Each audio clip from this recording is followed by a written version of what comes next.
So, as reported by IGN this morning, it turns out that GTA 6's quote-unquote physical edition will not be coming with a disc, but will instead come with a download code in the plastic case. This obviously makes you question what the point of even having a physical release is, but obviously this is becoming somewhat the standard. It is kind of funny though, it feels like everyone was waiting for the shoe to drop, the rubber to meet the road, the gotcha moment. Gotcha, bitch! So to speak. It seemed for a while like everyone was assuming that moment was going to be when we found out the price. Everyone was thinking, what if GTA 6 is $100? But no, as it turns out, it's going to be $80, and the physical version will not be coming with a disc, which means, by the way, that there will be no way to own GTA 6. Owning GTA 6 will be literally impossible. Now,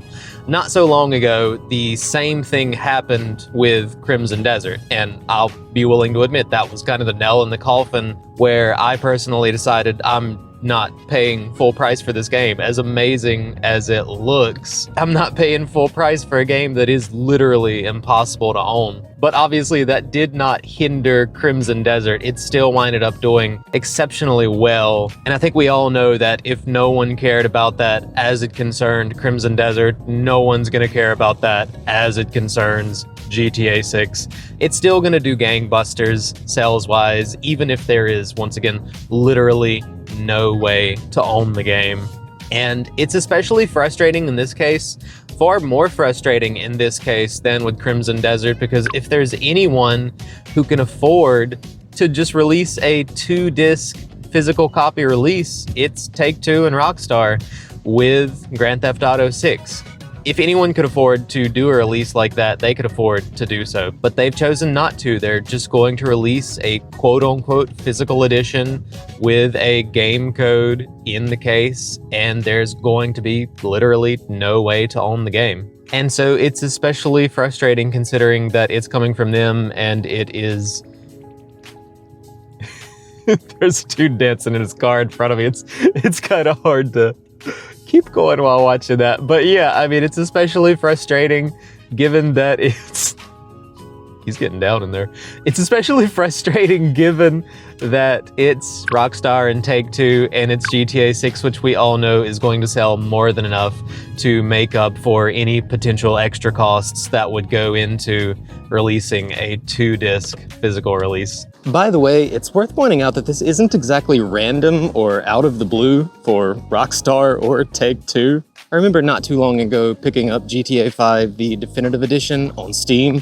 It was on sale, and I wanted to see what the game would look like maxed out on PC. And before I was even able to boot up the single-player portion of the game, I was forced to sign up for a GTA Online account. So once again, this isn't exactly random or out of the blue. This is kind of the natural direction of a company that forces you to make an online account, even just to play the single-player portion of their game. But anyway. The only other thing that, is worth pointing out, and maybe this is just the paranoia of it all, but this makes you question where things go from here. Is this going to be more normalized than ever now that potentially the biggest video game release of all time is going to be going in that direction, is going to be going in the direction of, a release where it is impossible to own the game.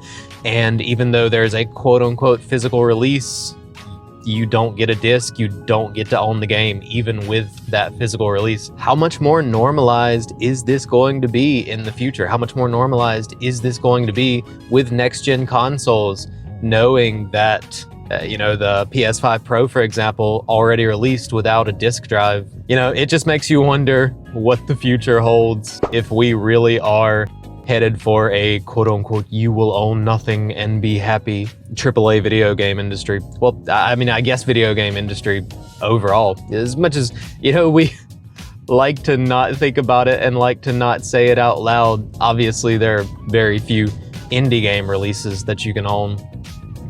But anyway, I think I've made my point. I could keep yabbering on, try and, clarify that point, but I think everyone gets it by now.